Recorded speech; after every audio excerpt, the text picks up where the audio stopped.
Oke, lanjut kabar yang cukup selekedap dan juga mantap jos nih bos. Kali ini datang dari tetangga kita jiran Malaysia dan juga Raski Rusia bos. Di mana baru-baru ini mantan PM Malaysia yaitu Tun Dr. Mahathir Mohamad telah membuat pernyataan yang cukup membagongkan nih bos. Ia mengatakan bahwa tanah bangsa Melayu di Kepulauan Riau itu diambil oleh Indonesia dan Singapura katanya diambil China. Nah loh, gimana nih? Cukup membagongkan ya kan? Lantas bagaimanakah pernyataan lengkap beliau? Siapakah beliau ini sebenarnya dan bagaimanakah menurut Mimin? Setelah ini kita kupas. Kemudian kabar mantap kedua, Raski Rusia baru-baru ini lagi menyatakan siap membantu Indonesia untuk membangun stasiun antariksa nasional di Pulau Biak, Papua, bos. Nah, lantas apakah yang ditawarkan Rusia ke Indonesia? Penasaran beritanya? Cus, mari kita ulas berita lengkapnya satu per satu, bosku. Oke, yang pertama kita bahas negeri jiran Malaysia alias Harimau Malaya nih bos. Harimau Malaya. Nah, baru-baru ini seorang mantan Perdana Menteri Malaysia yang dulu pernah menjabat 2 kali dengan total selama 24 tahun lamanya yaitu Tun Dr. Mahathir Mohamad baru-baru ini membuat pernyataan yang cukup kontroversial bos. Yaitu menganggap tanah bangsa Melayu alias tanah Malaysia diambil oleh Indonesia. Oleh China bahkan diambil Thailand. Nah loh, cukup membagongkan nih. Nah, dapat kalian lihat langsung dalam akun Facebooknya. Beliau pun menulis 12 poin pernyataan terkait tanah Malaysia nih bos. Dimana beliau katakan poin-poinnya sebagai berikut. Yang pertama, Melayu menjelajahi semenanjung Malaya. Kemudian ia katakan dunia mengakui semenanjung Malaya sebagai milik orang Melayu. Tanah semenanjung Malaysia adalah mulai dari Segenting Kera ke Pulau Riau. Lanjut ia katakan, namun kini semenanjung Malaysia sudah menurun, meninggalkan Perlis ke Johor. Melayu kehilangan 4 negara bagian dari Thailand, yaitu Patani, Yala, Setoi, dan Singgora. Melayu juga kehilangan Kepulauan Riau dari Indonesia. Melayu kehilangan Singapura karena imigran dari China. Sisa semenanjung dari Perlis ke Johor juga setengahnya sudah dijual ke orang lain. Kemudian proses penjualan tanah oleh orang Melayu akan terus berlanjut. Dan pada akhirnya orang Melayu akan hidup di ujung hutan, ujar beliau. Tanah Melayu bukan lagi milik orang Melayu. Dan apalah arti kemerdekaan jika negara dimiliki orang lain. Tulis Dr. Mahathir bin Mohamad pada tanggal 29 April 2025 kemarin. Nah loh.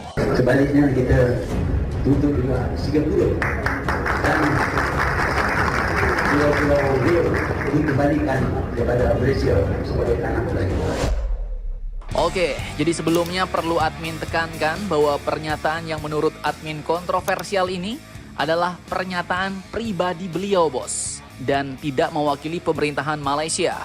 Karena beliau bukanlah pemimpin Malaysia lagi. PM Malaysia sekarang dipegang oleh Datuk Anwar Ibrahim bos. Dan mengapa admin bilang kontroversial? Ya, karena secara tidak langsung pernyataan ini dapat menggiring opini orang-orang khususnya warga Malaysia bahwa tanah bangsa Malaysia itu juga mencakup sebagian dari wilayah Indonesia bos, yaitu Kepulauan Riau. Padahal ya sebenarnya tidak. Secara yang jadi negara duluan kan kita, Indonesia ya kan?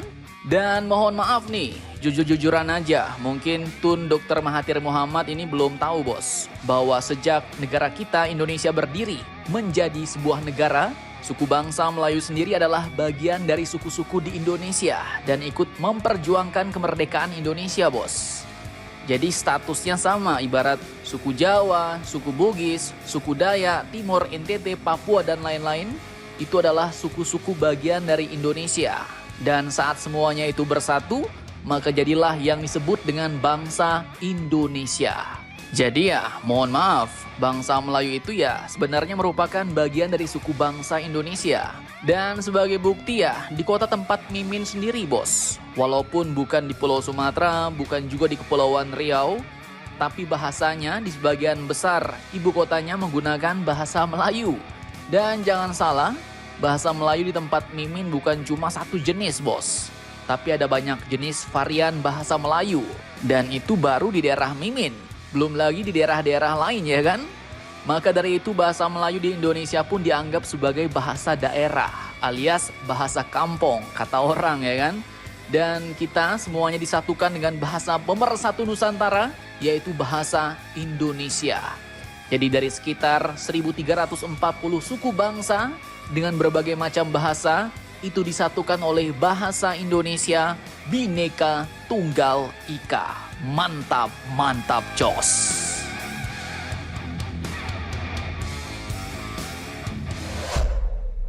Oke, lanjut kabar terbaru dari Rusia untuk Indonesia. Kali ini adalah bersedianya Rusia mau membantu Indonesia membangun stasiun antariksa nasional di Pulau Biak, bos. Nah, jadi ini pulau yang kemarin diributkan sama pihak asing, bahwasanya Rusia mau meminta akses pangkalan militer di pulau tersebut.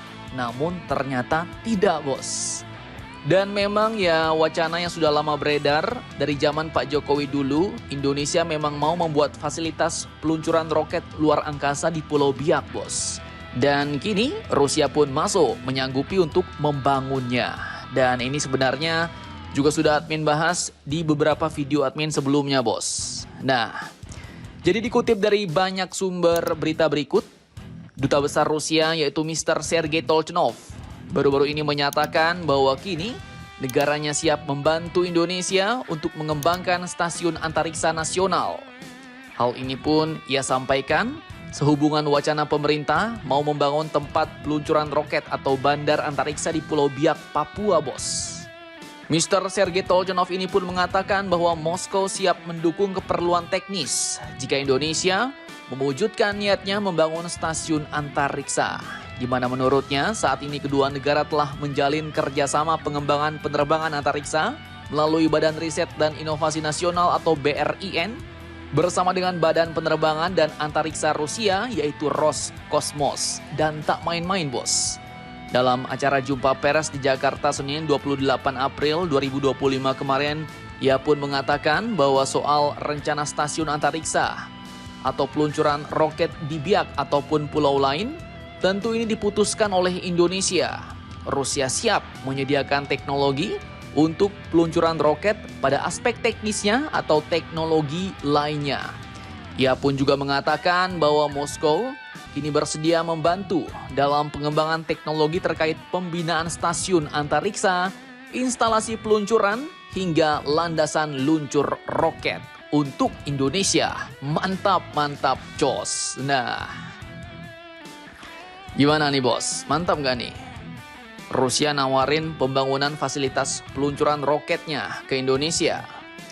Tapi ya kalau menurut admin secara teknologi sih, nampak-nampaknya lebih mantap fasilitas peluncuran roket punya Babang Elon Musk nih, bos. Soalnya roketnya bisa mendarat lagi tegak lurus vertikal di bumi, ya kan?